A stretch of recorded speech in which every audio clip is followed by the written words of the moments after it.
So let's look at some examples of an IP-based emergency communication system. On the screen here are our emergency help stations.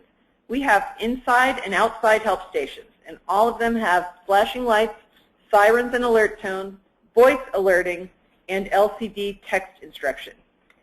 In addition, each one has a help button and is equipped with a microphone to provide live voice two-way communication. As mentioned, a powerful benefit of an IP-based system is that it molds to how your security organization and site are set up. It allows multiple people from on-site and off-site to use the system, including third-party security operations center. So let's go to our live demo system. What you see on the screen before you is the main Command Center software screen. You see on the left-hand side, we have a window in which we can either launch instant alerts or we can build alerts for more specific targeted notification. Below, we have a request for help window where request for help comes in, and those calls are handled and managed in this area. To the right-hand side, we have an interactive map, and this map is very powerful and provides a lot of information for the system operator. As you see, you can zoom in on the map to look at specific locations and drag and hold and move that map around. You can also see buildings that have live systems. When I mouse over, you see that bold outline, and you're able to see different views of buildings. For example, here's a building view that shows me a picture of the building and a set of floors in there. I can see on the first floor is an active system, and if I advance to that floor, I see a picture of the floor plan of that building, and I also can see here I have an active device in the chemical lab. Single click on a device gives me some information about that device, and I can work back through those different views by using the walking menu across the top of the screen. I also can select locations for alerting. A single click on a building not only gives me information, but that red outline shows me that that building has been selected for alerting. Beneath the map, I have a log area that shows me all the information and activity on the system within the last 24-hour period, and in some other log areas of the software are more permanent logs, which allow me to go back and review system operation, alerts that were sent, inbound calls for help that were received. The system gives me some real-time status information. Across the top left here, I can see information about how many devices are in my system and about some of the communication gateways. If I had an alert that was active, I would see that listed here. And for example, here you can see I have one request for help, which was down here in our request for help window.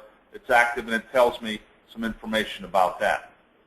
And that's pretty much a quick overview of the Command Center software for the Metasecure system.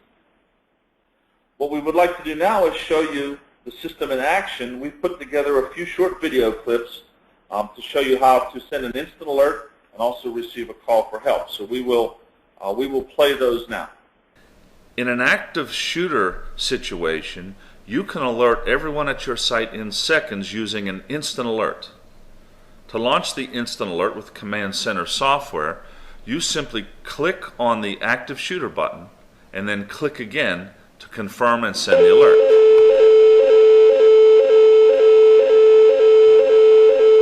Attention, attention. A gunman has been reported in this area.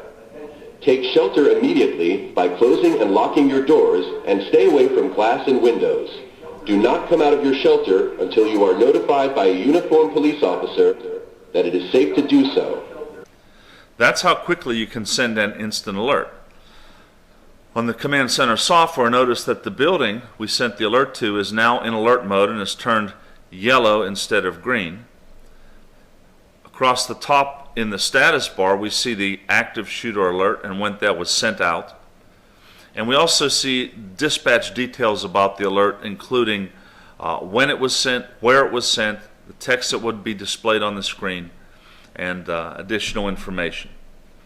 And so that's how you send an instant alert using the Command Center software.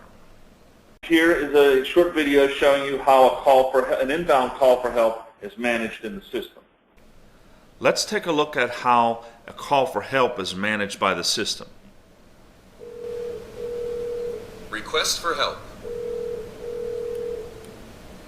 Request. This is a test of an emergency call for help. I've just pressed the help button and am now talking with you hands-free. I can hear you loud and clear. Can you hear me? I can hear you clearly as well. I can also see your location on the map. I can talk with you and find out what's going on and quickly send help if you need it. I'm going to hang up the call now. Thank you. So I can hang up the call. And now we see a couple of things. I see on the map the call for help is indicated by the icon for the unit, which is flashing.